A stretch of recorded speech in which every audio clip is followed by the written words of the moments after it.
Herzlich willkommen zu einer neuen Folge Real Stories, Real Israel. So gut, dass du eingeschaltet hast. Heute zu Gast bei uns im Studio sind Ariel und Deborah Ben Har. Sie sind ein junges, messianisch-jüdisches Ehepaar, die am 7. Oktober 23 im Dienst der Armee in Israel waren. Sie tragen eine Message, eine Botschaft von Vergebung und Wiederherstellung. Wir sind sehr gespannt und freuen uns auf sie. So, welcome to our studio, Ariel and Deborah Ben Har. Thank you. It's a pleasure to have you here.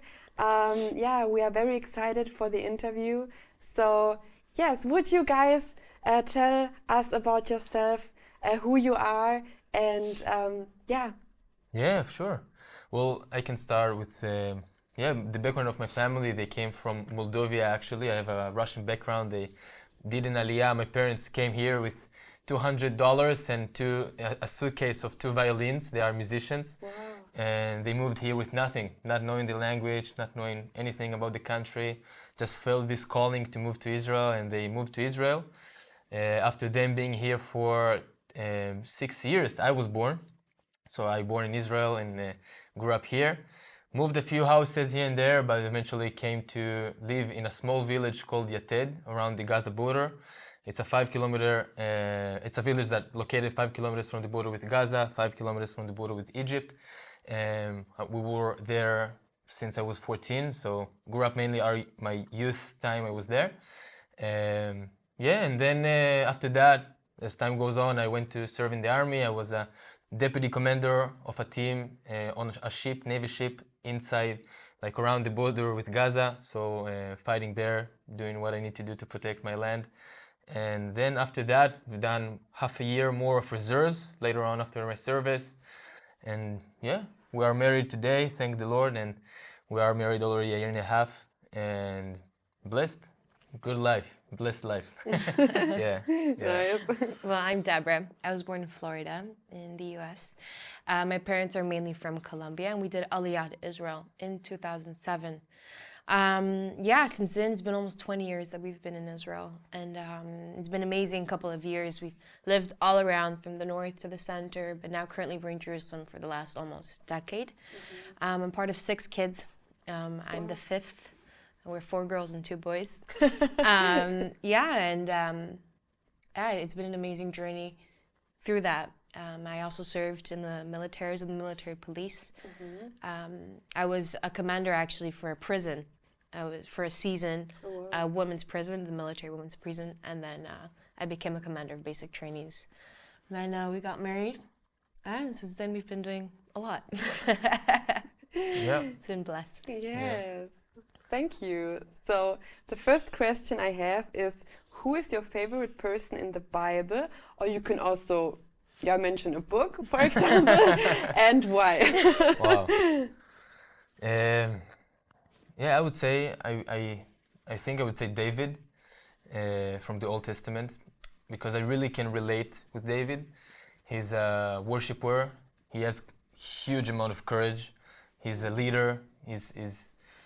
He's a combat soldier. He's a king. He has so many different characters that really define him as a special person, and he's done a lot of things for the people of Israel back then, the people of Judea, and I would say that I really can relate with different things because I was in combat, and I like music, and it's a very special character. He's done a very special things for the people of Israel, so I would say that I can really relate with him. Even though I cannot say one person, I like most of the people in the Bible, I would say, but all of the people in the Bible, but he's special, I would say.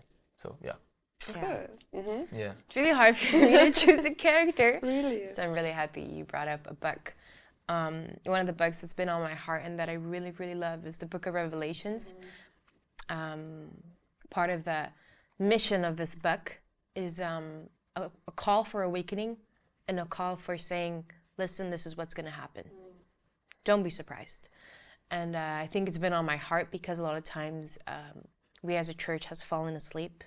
And I think it really matches with the 10 virgins where 5 of them had oil and 5 of them didn't. And I think for me that picture where a groom is excited to see his bride, but the bride is sleeping, it's like, what is happening. I mean, in our marriage, I didn't eat all day because I was so excited. I mean, the excitement and I'm going to have this person for the rest of my life and be with him.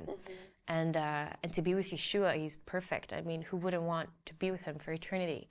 And yeah, it's just on my heart for us to awaken and to learn this and what does it mean and go into depth with that and carry that where we are waiting for the Lord eagerly, not just, I'm waiting. I'm eager for him to come. I want him to come. Yeah, and I think once we have that approach, many things will change and happen. Yeah. That is so cool. I would not have expected it. Like you ladies sitting here, like, revelation, so cool. Dave is also cool, but it's hilarious. Yes, thank you. So it's not the first time you guys are in Germany, right? Yeah. You have been there several times, like how many times? Yeah, I've been here already maybe 5-6 times, something like that. It's all started from a very deep connection of my family to people here in Germany. Like, as I said, my parents are musicians, so they came here to Germany a lot of times to do music and to kind of play for the people here in Germany. Just recently, or? All the time, like years, tens of years. Like they came here so many times, and there were different connections that happened there. And then later on, as the time went, I also came here a few times. And then after that, actually, we came here to share our stories from.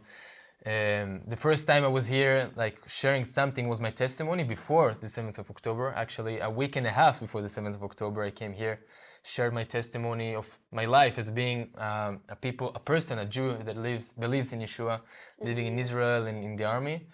A week and a half later, the 7th of October the war broke, and then we found ourselves together, already married 2 years after coming to Germany.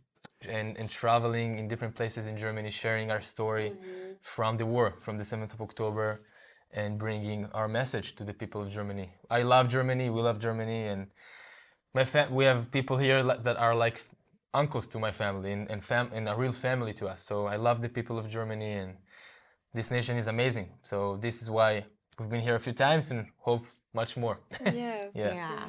It's only my second time, not a lot, but first time we were here was in November. We did a small tour in northern Germany, and it was such an amazing experience to hear the heart of the people and the heart of the nation, I think, through that. And being able to speak what we went through on the 7th of October, our families serving, that difficulty and the reality of what happened, and sharing it with people who want to hear what we have to say. I think for us that was like such a grateful moment, because on media we see that everyone is against us.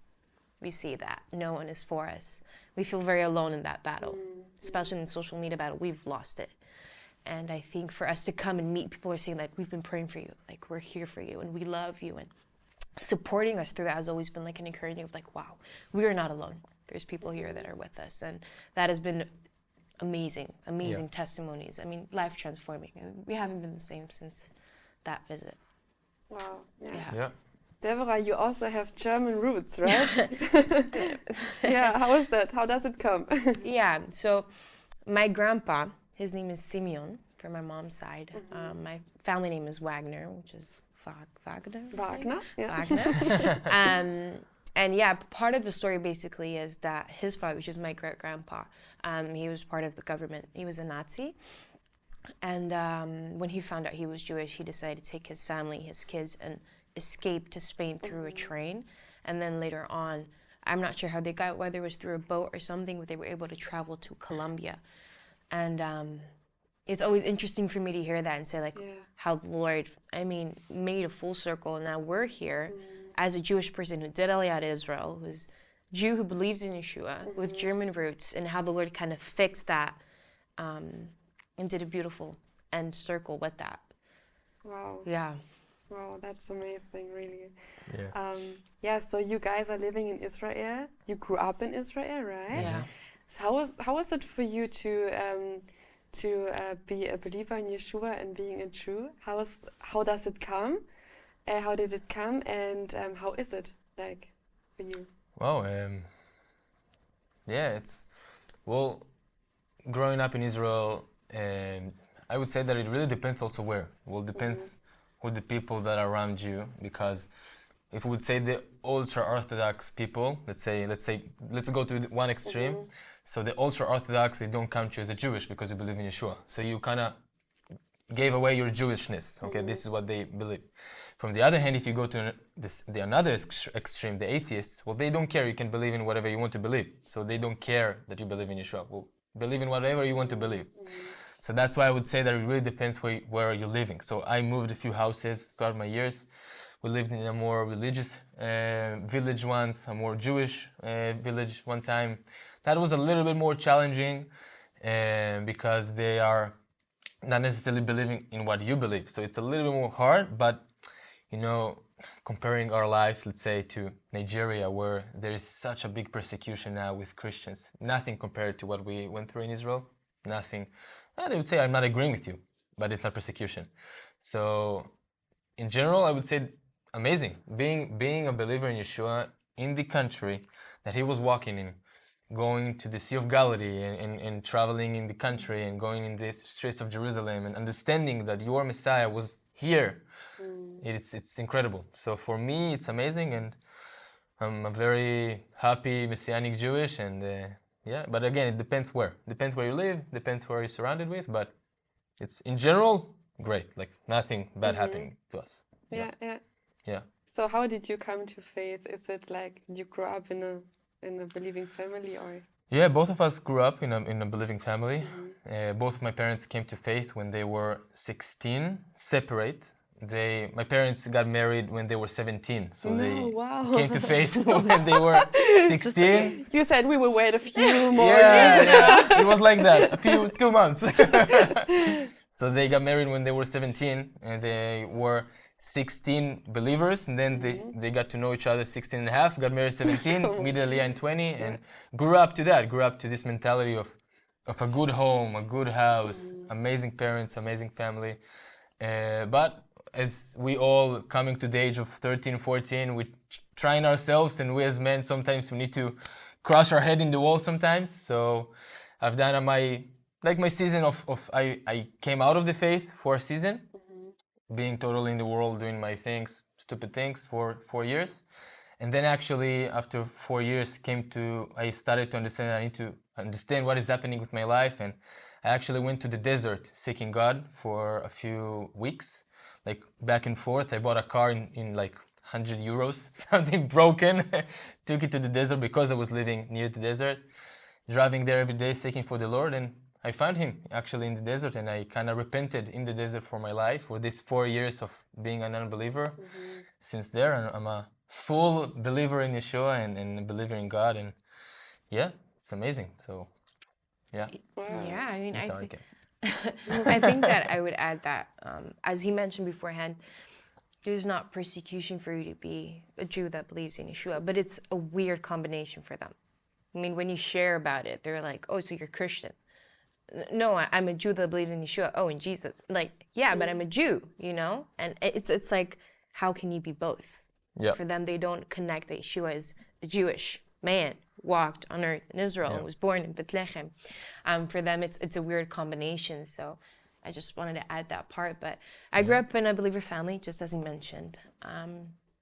A lot of us are worshipers, grew up in a house of prayer called Sukkot Hallel in Jerusalem, where we would worship all the time. And I feel like the Lord has always kept me near to him, and I've always knew he existed. I always knew what I believe in. I don't think I ever really had a season where I was like, is this what I want to believe? I was like, full on, he is true. And I think one of the moments that pushed it even more was my brother's testimony, Samuel, who was actually on this podcast. Yeah, true. During that season when he was going through that trials, before, when he was an unbeliever and in the world, we were room next to room. And I remember when he was listening to his music and doing stuff, I would fall on my knees and pray and cry for him.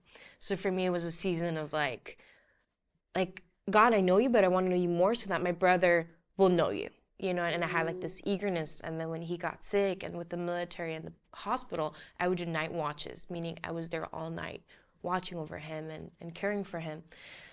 And for me to see the transformation that my brother had was life-changing, because we didn't have a good relationship because of that conflict. We were in the same grade, same class, and there was this kind of like separation where Basically, he denied that I existed, and for a long time we had a difficult relationship because of that. And for me to see how God changed his heart, and when I enlisted to the army, when I came back home the first day, he opened the door, took the bag, hugged me and said, hey, I made a bed and I made food for you. For me, it's like, who are you? This is not my brother. You know, this is not my brother who's denied my existence for the last 2-3 years. So I think for me to see, like, the Lord never gives up. And the prodigal son, he did it with my brother. I was like, now I'm 1,000% sure that this is the God I love and this is the God I want in my life. And yeah. He's an amazing father. Wow, Yeah. so beautiful. Yeah. Thank you. Yeah. So you grew up next to the Gaza border, Ariel. How was that? How was life growing up next to the Gaza border? Because it has its history, right? Well, if you ask me, before the 7th of October, now, doesn't matter. I would say that in my own opinion, this is the most beautiful place in Israel. I love that place, and hopefully maybe going back there, I don't know if God willing, but I love this place. My family lives there, and it's an amazing place to live in. Beautiful people, beautiful place, beautiful nature. But unfortunately, what happened on the 7th of October has its own challenges. So yeah, it was very hard. It was very hard. I lost, unfortunately, a lot of people, and school teacher that was kidnapped for English, and another classmates that was with me and unfortunately are not with us anymore were killed by Hamas terrorists on the 7th of October. And those hard moments, it's complicated, it's hard, it's devastating, but it never changed my perspective on the area. I still believe that this area is beautiful, and we need to live there, we need to stay there, just being more aware and more ready for anything. But I love this area, and it was amazing growing up there. So, yeah. Was it dangerous? Well, depends. Well, if you see, depends how you see it. Well, 7th of October was a dangerous day, and unfortunately, what happened, it was a disaster. It was a disaster from our army. It was a disaster from our soldiers. What happened, it was terrible. It was very hard, and yeah, it was a big failure for our nation. I would say that if I think about this way, until this day, there are people that living there feel betrayed, so much betrayed.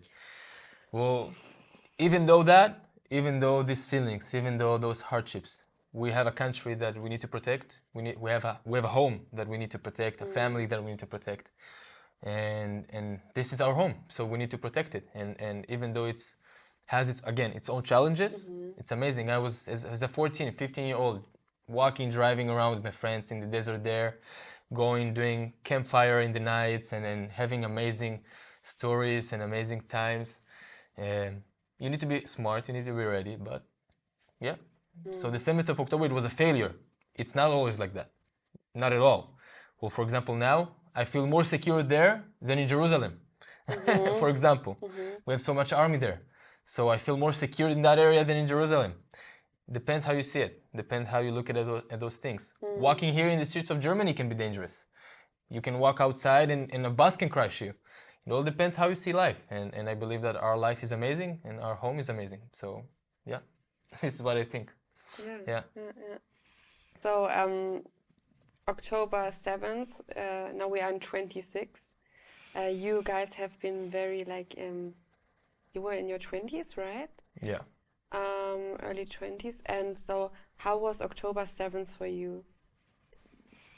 You start. Wow.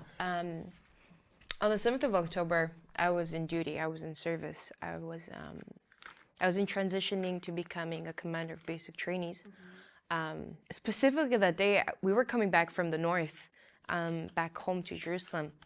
And I mean, I remember every minute of that day, but I mean, the first siren, and I don't know, is it real or was it just like an ambulance that passed by? Like, are we really realizing what's happening? And at first it was like, oh, it's just like they're doing rehearsal or something. This isn't real. But then you start seeing all the titles on your phone and look what's happening and look what's happening. And whoever had Telegram, the app on that day, was the worst thing that you could have because it was live streamed. a lot of things that were happening on the 7th of October. From the Arab side. From the Hamas terrorist side, meaning Yeah. people could enter Telegram and watch what was happening live.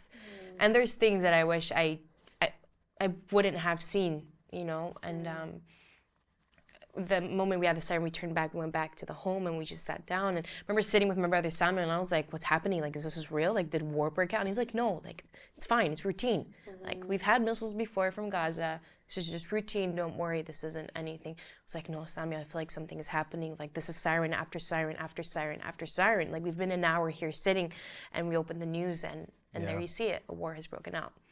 And yeah, I think in that moment I was in disbelief, but my first thought is, where is he? Because I knew he was closing at base that same day. And I knew that he was in charge of that strip. And I tried reaching out, and he wouldn't answer, and nothing. So I'm just sitting there trying to understand, is this real, what's happening? Is our unit calling us back? Do we need to go back? Do we need reinforcements? Yeah, a lot of chaos, a lot of just, is this real? Did this just really happen? Did really Hamas terrorists just cross the border and start murdering people? Where's the army? No way. I can't believe this. This isn't happening right now. Yeah.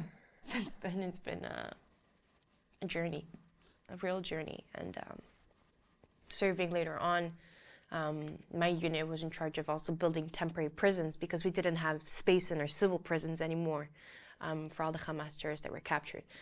And I was guarding over them for some of that season, and the Lord really spoke to me a lot in that time and about forgiveness, which was one of the hardest things for me to go through, especially after so many funerals, so many families that you have to comfort.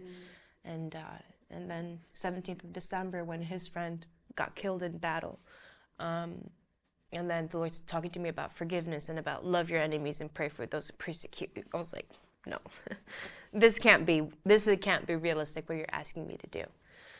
And yeah, and many more through that. I get teary because it's such every time I rethink about that season and that time and how the Lord really used through that pains to bring me to a place where today I have complete peace, although I have many questions. I have many questions to the government, to the system, of how and why, and I have peace that God is in control, and He used this day to do so many things. I mean, the fact that we're able now with Iran and infiltrate bases and do things that would prevent later on wars, of ballistic wars.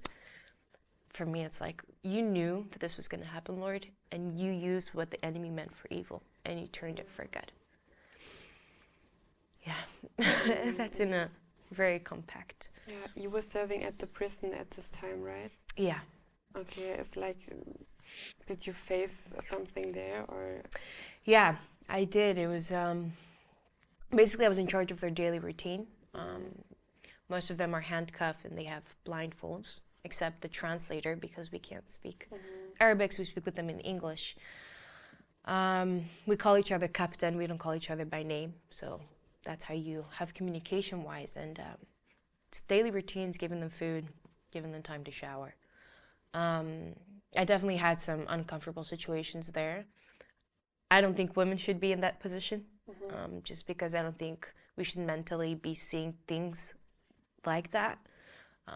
You know, there's feminists that say we want to be like men, but I think there's a limit.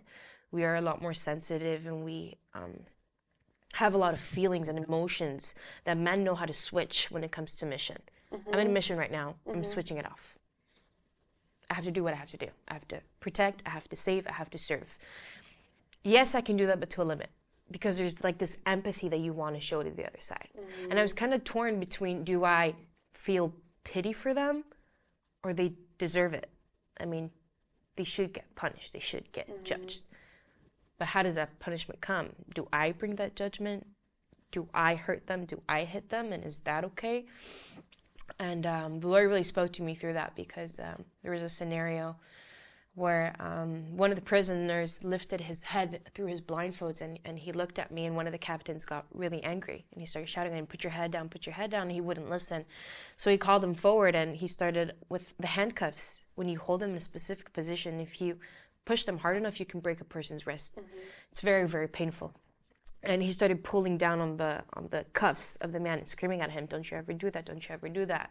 And the guy was just shouting, and all I'm hearing, I'm standing there and I'm looking at him. He's screaming and shouting. The other guy is not showing remorse. And I was kind of like, do I intervene? Do I tell him stop? Or do I do nothing? I mean, he does deserve it. Most of them were active on the 7th of October. Most of them were killed, they raped, they murdered, they brutalized. It's okay if he hurts a little bit. But when I thought that, I felt conviction in my heart. I was like, God, why am I feeling wrong? Why is this wrong? And it brought me into a journey where the Lord really spoke to me about love your enemies and pray for those who persecute you. And I got angry when I heard that. And I said, how do you love them? How do you pray for them? I mean, love is something that you do to a person that you care for, that you would be there for them. And to pray for someone is for them to prosper, for protection, for love, for revelation. But how do we do that for an enemy that wants to kill you and will kill you at any time if you had the opportunity? Period. And it was a real battle for that and through that. And the Lord just reminded me, vengeance is mine, says the Lord. And you do not want to be in the seat of judgment. Leave that to me. Because the worst that I can do to a person is kill them. What he does is generational, and what he does is bring righteous judgment. And what it does is it changed my shift, because what I wanted was vengeance. What he wants is justice. And when you realize that those are not the same thing, it helps you to realize that, okay, justice will come, not on my terms and not in my time. And yeah. Yeah. Wow. Yeah. Thank you for sharing. And yes, can you tell us about October 7th? How did you experience it? Yeah, sure. I would go from her side, like continuing what she said towards my side of the 7th of October. Does that mean that we don't need to protect our land? Does that mean that we cannot fight for our country? Does that mean that we will say, no, we don't do anything, we love you guys, do whatever you want? No. They will use that and they will kill you. This is what they want. They want you to feel sorry for them so they can later on turn their back, to turn their face to you while you turning your back, and they will kill you. So does that mean that we need to love them? Means that we cannot protect ourselves? No, we need to protect ourselves. We need to defend our country.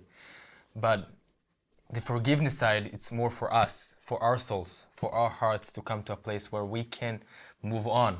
Not always holding back to what happened, but to keep with our lives, to have life, to have family, to have children without any hard feelings to the past, but be stronger and to come out of that, but smarter, and to know that we need to protect our country. We don't need to kind of hold back to them and to always remember what happened and always be angry and be like very, very hard on them. No, they've done what they've done. We need to protect ourselves. We're doing whatever it takes to protect ourselves. We will do everything that it takes to protect ourselves, but we also understanding God's eyes on everything, and we see what God thinks about all of what is happening, and we see the heart of the Father over everything that is happening, and understanding that we need to be defenders and smart and in the hands of the Lord, fighting and protecting, because the Israelites throughout all of the Old Testament were protecting their people all the time by what it means to be necessary, right?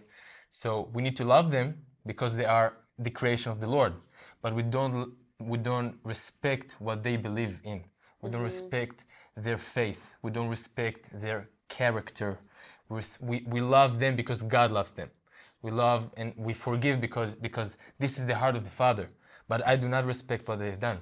And I will never respect that because this is the opposite of what God is teaching us. So continuing that, when what she said, I was on the 7th of October, the responsible officer, you can call, on my base, on shore.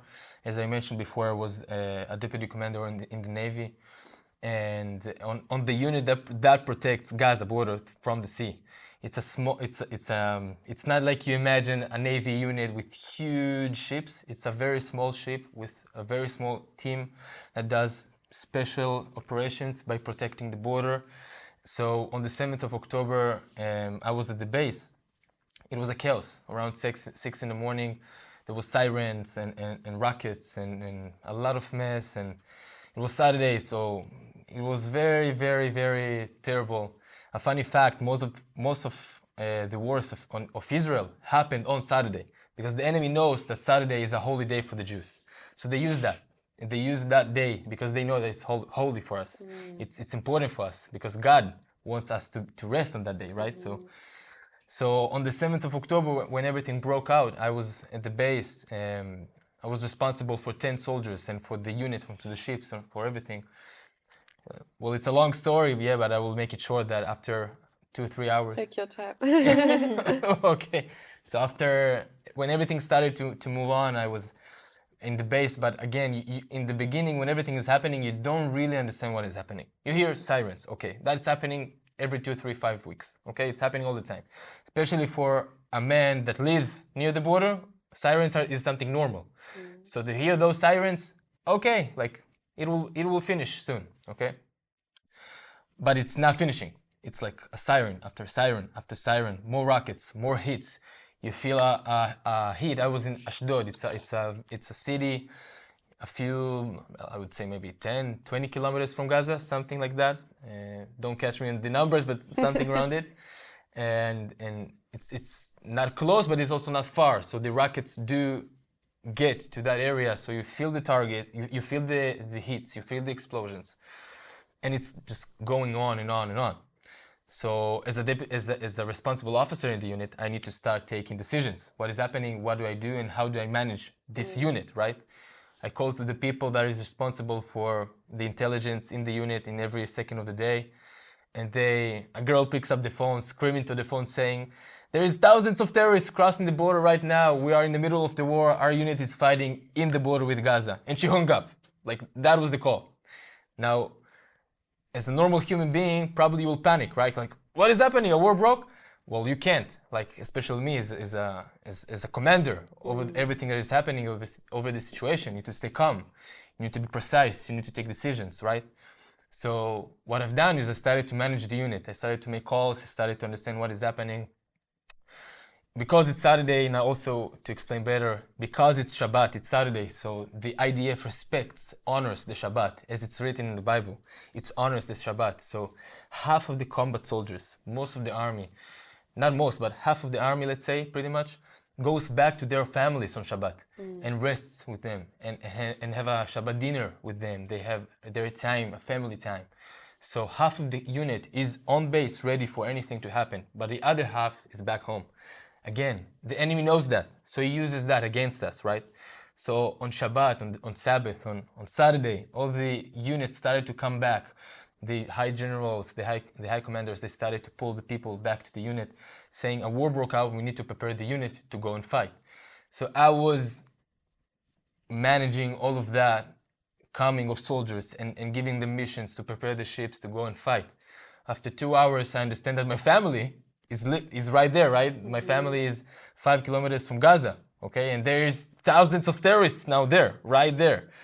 And I'm an hour and a half far from them. Well, I cannot just jump on a car and ride to them, right? Not only that, but I have a mission. I cannot abandon my mission. I need to prepare the unit. So I called them. No one is answering the phone. Again, you cannot panic, right? You need to stay calm. So my mother, my father, no one is answering the phone. I turned the phone away and I'm starting to prepare the unit. And after 2 hours, one of the commanders comes to me and he says, are you a deputy commander, right? And I'm saying, of course. And he said to me, come with me, I need you to fight with me. I'm saying, sure, what are we doing? With no thinking twice. I said, okay, what do we need to do to prepare that team to go and fight in Gaza? And after, let's say 1 hour, the ship was ready, the team was ready. We're starting to release the ropes from the docks.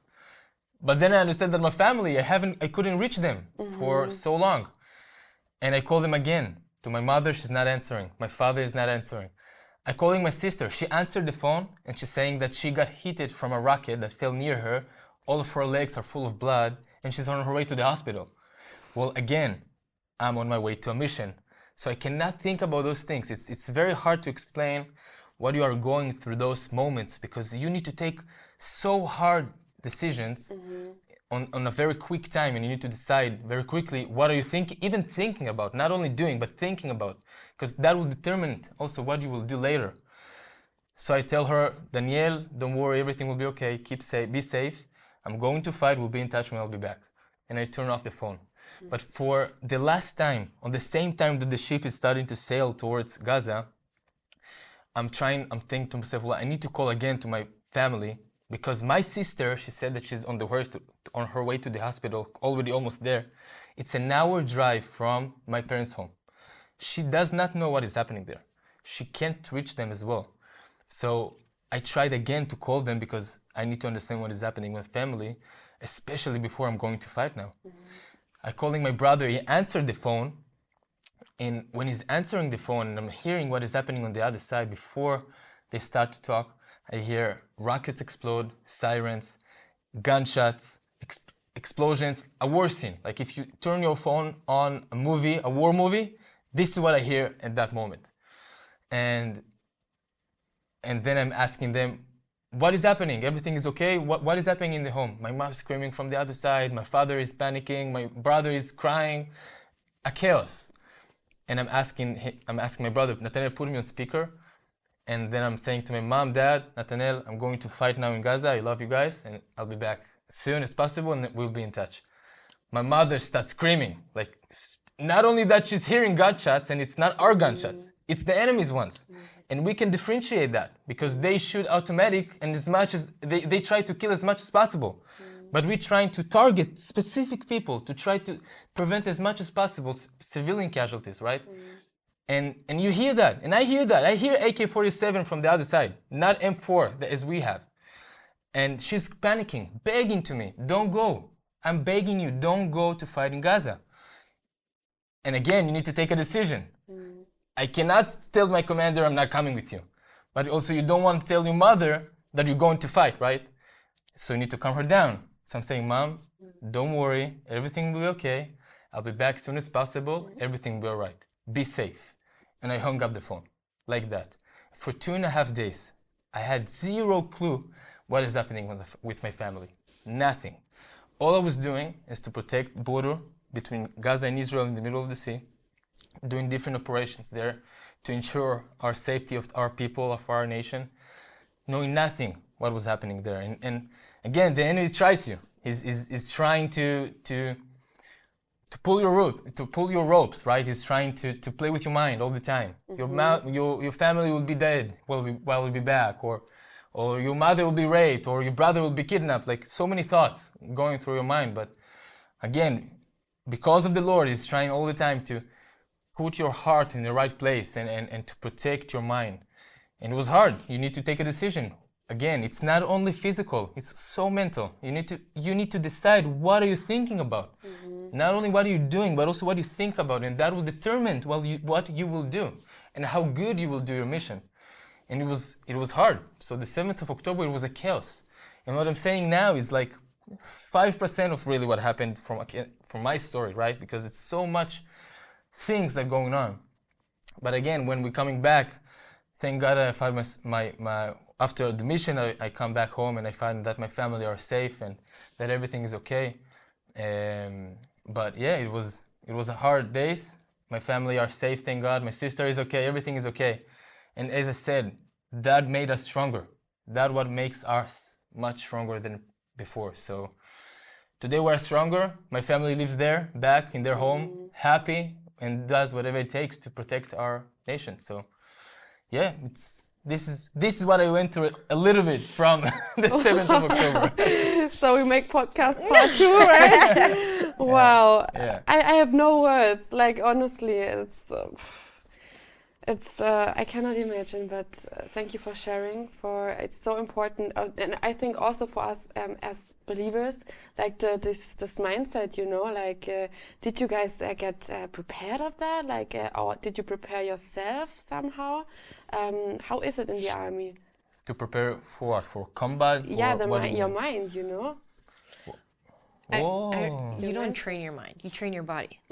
I mean... Well, you can train your mind by training your body. Yes. But it's not that you really... Well, if you are in combat, then of course you're going through different drills, right? But But like she said before, for us men, it's a little bit easier to come to a place where we are more like disconnecting our emotions a little bit. Not that it's easy, right? But it's easier from women, at least from what I see and how I feel, and I feel like this is the reason that throughout history the most people that were fighting were men. And yeah, if you think about it, you don't really go through special training of training your mind, but through a very extreme physical training, in the basic training, in the unit itself, you kind of prepare yourself to these situations. But yeah, but it's not that something specific. You don't do a specific mental training. I mean, You do a little bit. You do, but a little bit, and you prepare yourself for things. But it's a decision. In the end, eventually, it's a decision of every individual to choose what to focus on those extreme situations. And my story is nothing compared to the stories that people went through. There is people that fought to their lives, like people that were holding a kid here and the same time shooting towards another terrorist group and that tries to kill them, and so many stories. My story is light compared to the stories of another people that fought this war. It's light, it's nothing, really. And I'm not saying that because it's, I don't know, but really there are stories, heroes that were fighting for life. And you don't prepare yourself for that. It's like something happening in those moments where you really, it's like a decision, but it's like an instinct of defense that just comes out of you, especially as a protector, as a old brother, as a she was my girlfriend back then, but as a couple, as a brother, as a son to your mother, right? There is that instinct that is inside of you, and it just pops out on those moments. So this is what I see. I mean, but we didn't enlist knowing we were going to go to war. We just thought it's another. Many of my friends, my siblings, they all served. We didn't know we were going to enlist and the war is going to break out while we're serving. I mean, yes, we train for war, but we don't really think war is going to happen when we're going through it. So you're not really ever ready. I mean, you can do drills till tomorrow, but once you get in the game, that's when you know, are your drills really effective? Yeah. Wow, so a whole nation is traumatized now, right? Oh, yeah. What would you say about the situation in Israel right now? How do you handle trauma as a nation? I heard a very high-ranked commander from our army of an elite unit, and he saw a lot of death, unfortunately. Saw a lot of death and a lot of pain and blood, and he was facing very hard things. And he said, and of course, it's not always like that, right? But he said that we choose if to be traumatized or not. And I'm not saying that as like a fact to everyone, okay? Of course, there are people that are going through terrible things and you don't control that. And I know those people. I know this kind of people. But in some kind of a way, you can choose in yourself how your life and mental thing will be later on. At least what I see and believe. That man, that commander, he saw a lot of death, a lot. And he's sober like a horse. Nothing happens to him, like mentally, right? Now, of course, trauma is a terrible thing. And again, like I'm saying, it's not a fact, like to everyone, okay? But in some kind of a way, you can choose where you focus your emotions and things and what are you thinking about. Like I said before, you can control that in some kind of a way. And especially for people like we do that believe in God, it's a huge difference. Huge difference. I always saying, if not God, maybe I will be scarred. Maybe I will not be sober like I am today. But for the people of Israel, yes, some of the people are traumatized. Some of the people are going through terrible things. Fortunately, some commit suicides, and not small portion. A brave policeman from my village committed suicide and left a wife and 4 kids behind him a few months ago. And we knew him. Like, we knew he was living near us, you know? It's terrible. There are people that can't control that. And when it comes to trauma, it's such a big scale, and it's hard. And I'm saying this sentence of that commander because he said that, so in some kind of way you can control what you think about. But from the other hand, when you are going through terrible scenarios, it's very hard, and people sometimes lose their minds. And we as a nation, we are broken very much. We are hurt very much. We feel betrayed very much. But again, we also feel like we are much stronger, right? And we learn something very special about our army, that they learn from every experience to improve for the next combat.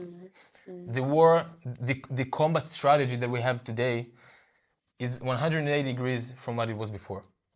And I'm saying that because we come stronger, even though the trauma, even though the pain, even though the hardships. And again, like that commander said, I believe that for some people they can choose. For some people they can't choose whether they are traumatized or not. It's like a mental stance. It's like a mentality. You can choose if I'm traumatized. I can say today I'm traumatized, but I choose not to say that. And again, I didn't went through the terrible things that people went through. There are people that saw their wives being raped in front of their eyes. There are people that saw terrorists of Hamas on the 7th of October beheading the heads of their kids. Like those things, you cannot really, you will see those images all of your life, unfortunately. But we choose eventually, we choose what to do with that. And I believe that we as a nation, we chose to rise up. And I'm saying that we chose because, yes, we went through terrible things, but we chose not to stay on that poor side, poor place, and that sorrow and that pain. No, we stood up and we are stronger. So yes, some of the people are hurting and it's devastated. And there are people that commit suicides, and there are people that hurt for all their lives. And I know a lot of them, unfortunately. But as a nation, we are stronger. And as a nation, we have risen up much stronger than we was before. We're not sitting there like a small kid, traumatized. But we are stronger. Painful. We have our scars. We have our pain. We have our tears. Right. But we are stronger. This is at least what I see. There are people that will disagree with me, right? But this is at least my opinion about it, and as I see that. Yeah, I mean, I think I would just add the word unity. Before the war, the right and the left were here. After the war, we're like this. There's been this unity of the war has reached every one of them. It has impacted every one of them. Then there's this option of being like, I understand what you're going through because I also lost my son. I also lost my family. You know, I also lost my legs. And you can look at each other's eyes and be like, I understand what you're going through. Forget about the left, forget about the right, forget about the politics. We stand together. And we saw that, how the fact that the people are coming together saying, bring the hostages back home, we can say proudly now that it's been over a decade that we have no hostages at all in Gaza. Hallelujah. At all. And they're all back home. And yes, they're traumatized, and yes, they have scars, and they have a healing process to go through, but they're back. You see them happy. You see them smiling. This is a big thing. It's a huge thing. You see them smiling. You see them happy. Of course, it's not everything perfect, right? Under those smiles, they have their pain. But at least they have smiles in their face. They are stronger than they were before, right? And not only them, we have people that we know that are without legs, but now they fight for sports, and they're doing things. So Becoming Olympic. Going for Olympics, okay? And those things, those moments of us as a nation choosing to be stronger, choosing to fight for life, choosing to defend freedom, choosing to fight for Judeo-Christian values, right? Choosing to stand for freedom, for good, for justice. It's amazing. It's a big thing if you think about it. Our enemy, it's the opposite. They want destruction. They love death. They love death. This is what they want for the world. They don't care to die. But we chose life, and we choose to stand every day for freedom.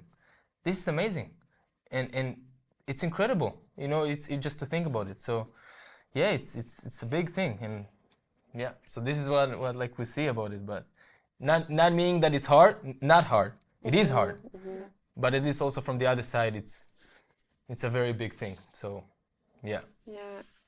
Well, thank you guys so much for your time and for sharing with us your lives, what you just experienced. And yes, we are coming to an end. We are very excited to have you here in Germany. Yeah. We believe it has a big impact. And so thank you for coming, and God bless you where you are. And yes. Thank you for having us. It's our pleasure. Yeah. It's our pleasure. Okay. Hey, vielen Dank, dass ihr eingeschaltet habt. Ich bin total ermutigt, mich fürs Leben zu entscheiden. Hey, wenn euch etwas bewegt hat hier in diesem Interview, dann hinterlasst doch einfach einen Kommentar.